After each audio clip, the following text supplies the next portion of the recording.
Hello दोस्तों, एक बार फिर से आपका स्वागत है मेरे यूट्यूब चैनल में जिसका कि नाम है बेसिक्स ऑफ सिविल इंजीनियरिंग। दोस्तों, आज का जो हमारा टॉपिक है उसका नाम है what knowledge freshers must have to crack the interview. दोस्तों, इससे पहले जो हमारा टॉपिक था उसका नाम था कैरियर्स आफ्टर सिविल इंजीनियरिंग। तो उसमें हमने बताया था कि जिन बंदों ने सिविल इंजीनियरिंग में डिप्लोमा या डिग्री किया है उनके पास क्या क्या कैरियर होते हैं। उसके बाद मेरे कमेंट सेक्शन में मुझसे बहुत सारे लोगों ने ये पूछा कि जो बंदे फ्रेशर्स हैं उनको क्या क्या पता होना चाहिए कि जिससे कि वो अपना एक सिविल का इंटरव्यू क्रैक कर पाए। दोस्तों, आजकल आपको पता है कि हमारा मार्केट, इंडियन मार्केट बहुत ज्यादा डाउन है और जिसकी वजह से आपको बहुत ही परफेक्ट नॉलेज होनी चाहिए अपने इंटरव्यू क्रैक करने के लिए। तो ये टॉपिक हम इसीलिए लेके आए अपने फ्रेशर्स दोस्तों के लिए, जिससे कि वो इस टॉपिक को देखें, पढ़ें और समझें कि एग्जैक्टली उन्हें किस किस चीज की तैयारी करनी है। मैं एक बार फिर से बोल रहा हूं कि जो फ्रेशर्स फ्रेंड है मेरे, उनके लिए बहुत ही ज्यादा इंपॉर्टेंट टॉपिक है ये। तो आइए दोस्तों, आज के अपने टॉपिक की शुरुआत करते हैं हम। सबसे पहले है point number 1, civil engineering technical knowledge. अगर आप सिविल से बीटेक या डिप्लोमा कर चुके हैं और आप अभी ओपन फील्ड में जाने वाले हैं, आप जॉब सर्च कर रहे हैं, तो आपके इंटरव्यू के लिए आपको क्या क्या पता होना चाहिए, ये हमारा टॉपिक है। मैं इसीलिए आपको रिपीट कर रहा हूं और बहुत ही इंपॉर्टेंट टॉपिक है। सबसे पहली चीज आपको याद रखनी चाहिए है कि इंजीनियरिंग टेक्निकल नॉलेज, जो चीजें आपने डिप्लोमा या फिर अपने डिग्री में पढ़ी हैं, जो भी कोर टेक्निकल नॉलेज है वो आपको पता होनी चाहिए। क्योंकि जो भी इंटरव्यू ले रहा होगा वहां पर आपका, उसको ये डेफिनेटली चेक करेगा कि आपकी टेक्निकल नॉलेज स्ट्रांग है या नहीं है। हाँ, ठीक है, ऐसा हो सकता है कि आप कुछ चीजें भूल गए हों, लेकिन ऐसा नहीं हो सकता कि सब चीजें भूल गए हों। आपको ये बहुत अच्छे से पता होना चाहिए। सेकंड है दोस्तों, सबसे इंपॉर्टेंट चीज होती है pickup your one favourite subject and study the same completely. आप अपने सिविल इंजीनियरिंग फील्ड का कोई भी एक सब्जेक्ट पकड़ें जो आपको अच्छा लगता हो। अच्छा, इसमें इंपॉर्टेंट चीज ये है कि आपका जो भी सब्जेक्ट आप ले रहे हैं वो कोर टेक्निकल होना चाहिए, नॉन टेक्निकल नहीं होना चाहिए। जस्ट लाइक सोशियोलॉजी, साइकोलॉजी, ऐसा कोई सब्जेक्ट नहीं होना चाहिए। आपका कोर टेक्निकल सब्जेक्ट होना चाहिए और जिस पर आपकी पूरी पकड़ होनी चाहिए, जिससे कि जब आप इंटरव्यूअर आपसे पूछे कि आपका इंजीनियरिंग में सबसे फेवरेट सब्जेक्ट कौन सा था, तो आप डायरेक्टली उसको एक सब्जेक्ट का नाम बोल सके कि हमारा कोई भी एक सब्जेक्ट, मेरा एक्स सब्जेक्ट मेरा फेवरेट था, जिसके की बेसिस पर अगर इंटरव्यू आपका इंटरव्यू लेना शुरू करे और वो उसी सब्जेक्ट में से पूछे तो आप उसमें बहुत ही अच्छे से कर पाए और आप वहां पर आपकी प्रोबेबिलिटी बहुत ज्यादा बढ़ जाती है। ठीक है, और कोशिश करें कि वो जो सब्जेक्ट है वो आपके इंटरेस्ट का होना चाहिए, जिससे कि आपको और ज्यादा पढ़ने में मजा आए। अगर आप ऐसा सब्जेक्ट पकड़ते हैं जिसमें आपको पढ़ने में मजा नहीं आएगा तो आप उसे बहुत ही डीपली स्टडी नहीं कर पाएंगे। तो आप बिल्कुल ध्यान में रखिए कि जो आपका सब्जेक्ट है वो बिल्कुल टेक्निकल होना चाहिए और आपके इंटरेस्ट भी होना चाहिए उस सब्जेक्ट को पढ़ने के लिए। ठीक है, अब हम चलते हैं पॉइंट नंबर 3 पर।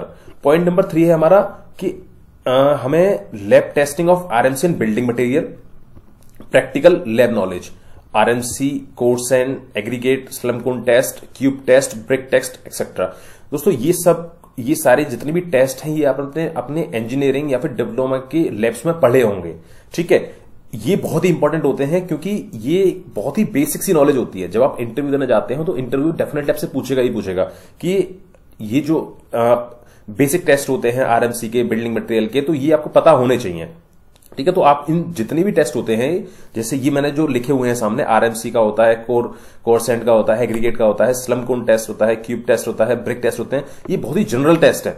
और अगर आपने जो अपने लैब्स में पढ़े थे अगर वो भूल चुके हैं तो आप ये सारे टेस्ट यूट्यूब से पढ़ सकते हैं, आईएएस कोर्स में पढ़ सकते हैं, लेकिन इन्हें पढ़ें जरूर और इनकी रीडिंग्स क्या क्या होती हैं, कैसे निकाली जाती है, आप ये पूरी कैलकुलेशन अपने पास में रखें और आप हमेशा याद रखें। ये आपके इंटरव्यू क्रैक करने के लिए बहुत ही ज्यादा हेल्पफुल रहेगा। नेक्स्ट हम आते हैं पॉइंट नंबर 4 पर, most important thing to learn. First मेरा है स्टडी ऑफ आईएएस कोड। आप सभी ने अपने इंजीनियरिंग या डिप्लोमा में आईएएस कोर्स पढ़े होंगे डेफिनेटली, और ये आप लोग सभी जानते भी होंगे कि इसमें सबसे जो इंपॉर्टेंट कोड होता है वो आईएएस 456-2000 होता है। अच्छा दोस्तों, ये आईएएस 456-2000 जो कोड है, इसके बारे में हमने काफी सारे वीडियोस बनाए हैं। अगर आप पढ़ना चाहें तो उन वीडियोस में से भी पढ़ सकते हैं। मैं उसका लिंक अपने नीचे कमेंट सेक्शन में डाल दूंगा, जिससे कि आप वहां से पढ़ सकते हैं। अब इसमें हमारे सिविल इंजीनियरिंग फील्ड में काफी सारे आईएएस कोर्स होते हैं। स्टील का अलग होता है, आरएमसी का अलग होता है, ब्रिक्स का अलग होता है, ब्रिक टेस्टिंग का अलग होता है। तो ये बहुत सारे टेस्ट होते हैं, आईएएस कोर्स होते हैं। लेकिन जो सबसे इंपॉर्टेंट है वो है आपका आईएएस 456-2000। ये सीमेंट एंड आरएमसी का होता है और ये मस्ट रीड आईएएस कोड है, आपको पता होना ही चाहिए। और मैं आपको ये प्रॉमिस करता हूं कि अगर आपने ये कोड अच्छे से पढ़ रखा है तो आप काफी अच्छे से अच्छा इंटरव्यू बहुत आसानी से क्रैक कर सकते हैं। ठीक है, जो स्टील होती है हमारी रीइंफोर्समेंट स्टील यूज होती है प्रोजेक्ट्स में, उसका कोड होता है IS 1786/2008। देन जो हमारा ब्रिक्स का होता है IS code for bricks is IS 1077/1992। तो देखिए मैंने यहां मेंशन भी किया है कि IS code 456/2000 must read completely, आप पूरा पढ़ें उसको। और मैंने इस पर काफी सारे वीडियोस भी बनाए हैं IS 456 पर, आप वो भी देख सकते हैं। आपको इसमें बहुत ही कोर टेक्निकल नॉलेज मिलेगी, ये बहुत इंपॉर्टेंट है। ठीक है, अब हम चलते हैं पॉइंट नंबर 5 पर।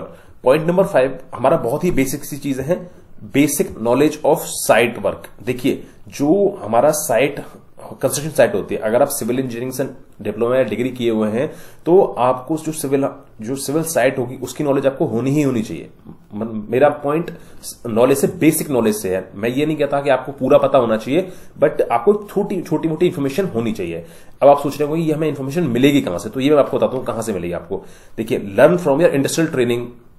आपने जब सेकंड ईयर और थर्ड ईयर कंप्लीट होने का जो ट्रेनिंग आपने की होगी, इंडस्ट्रियल ट्रेनिंग, आजकल तो 6-6 महीने की ट्रेनिंग्स भी होती हैं कुछ यूनिवर्सिटीज में। तो अगर आपने वो ट्रेनिंग करी है तो आप उस ट्रेनिंग को बहुत अच्छे से करें, जिससे कि आप छोटी से छोटी चीज को वहां सीख पाएं, और वो छोटी से छोटी चीज आपके इंटरव्यू के लिए बहुत ही यूजफुल है। मैं आपको बता रहा हूं, ध्यान रखिएगा इस चीज को। सेकंड है लर्न फ्रॉम यूट्यूब। देखिए आजकल के टाइम में यूट्यूब एक बहुत अच्छा प्लेटफॉर्म है स्टडी करने के लिए, पढ़ने के लिए। और ऐसे कोई भी डाउट, मतलब आपके जो मैक्सिमम डाउट जितने भी हैं वो सारे यूट्यूब से दूर हो सकते हैं। तो आप कोशिश करें यूट्यूब से सीखने की, और बहुत ही अच्छा प्लेटफॉर्म होता है यूट्यूब सीखने के लिए। थर्ड है हमारा लर्न फ्रॉम योर फैकल्टी। अगर आप कॉलेज में पढ़ रहे हैं तो जो आपकी फैकल्टी, जो आपकी टीचर्स हैं, वो उनको काफी डीप नॉलेज होती है कुछ चीजों की, तो आप कुछ चीजें वहां से भी सीख सकते हैं और वो आपको बहुत अच्छे से बता सकते हैं। Fourth is learn from your near by.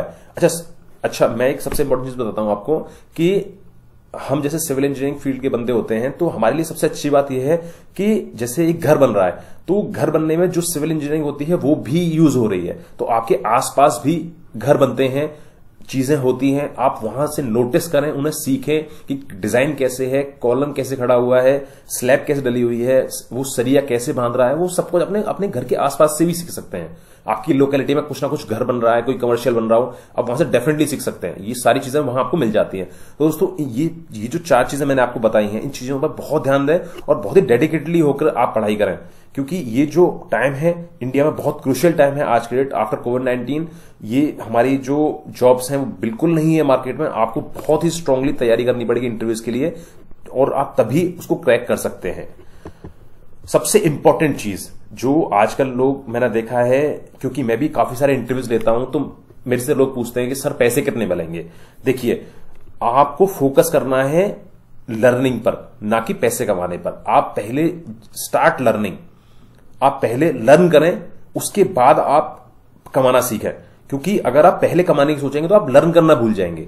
सबसे इंपॉर्टेंट टॉपिक है, सबसे इंपॉर्टेंट चीज है, क्योंकि लोग आजकल सोचते हैं कि हमने 4 साल बीटेक की है, 3 साल डिप्लोमा किया है और हमने 5 लाख रुपए खर्च किए हैं, तो हमें कम से कम 40,000 की नौकरी चाहिए। दोस्तों ऐसा नहीं होता है इंडियन मार्केट में। सिविल इंजीनियरिंग की फील्ड में हम लोग IIT या CS से नहीं है, हम सिविल इंजीनियर्स हैं और बहुत ही अलग तरीके का डिपार्टमेंट है ये। आपको जो स्टार्ट है वो बहुत कम पैसे से करनी पड़ेगी। आपको 11-12 या फिर 15,000 मैक्सिमम, 15-18, इससे ज्यादा नहीं आपको पैसे नहीं मिलेंगे अगर आप एक मीडियम कंपनी से काम करना शुरू करते हैं तो। क्योंकि जितनी भी अच्छी कंपनीज थी ऑलमोस्ट वो आज के डेट में सारी बंद हो चुकी हैं या फिर बंद होने वाली हैं।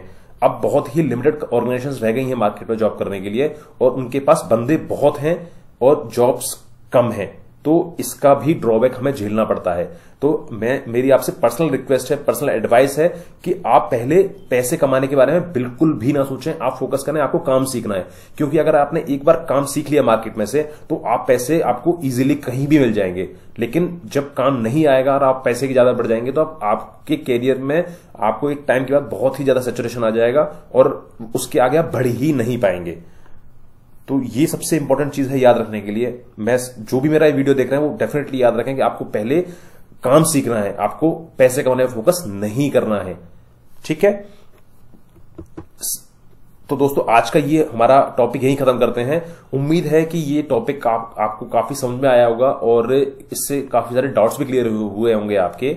तो दोस्तों आपको ये वीडियो कैसा लगा आप मेरे कमेंट सेक्शन में मुझे जरूर बताएं। वीडियो को लाइक करें, सब्सक्राइब करें और सबसे इंपॉर्टेंट चीज कि आप ये जो वीडियो अगर आपको अच्छा लगा है, अगर आपको लगता है कि और लोगों तक जाना चाहिए, तो आप अपने दोस्तों से, अपने कोलीग से, जो भी सिविल इंजीनियरिंग की फील्ड के रिगार्डिंग है या फिर स्टूडेंट्स हैं या फिर फ्रेशर्स हैं जो मार्केट में निकल चुके हैं, आप उनसे शेयर डेफिनेटली करें क्योंकि ये उनके लिए भी बहुत हेल्पफुल है और ये जैसे जैसे वीडियो मैक्सिमम लोगों तक पहुंचेगा तो सबके लिए बहुत ही हेल्पफुल रहेगा ये।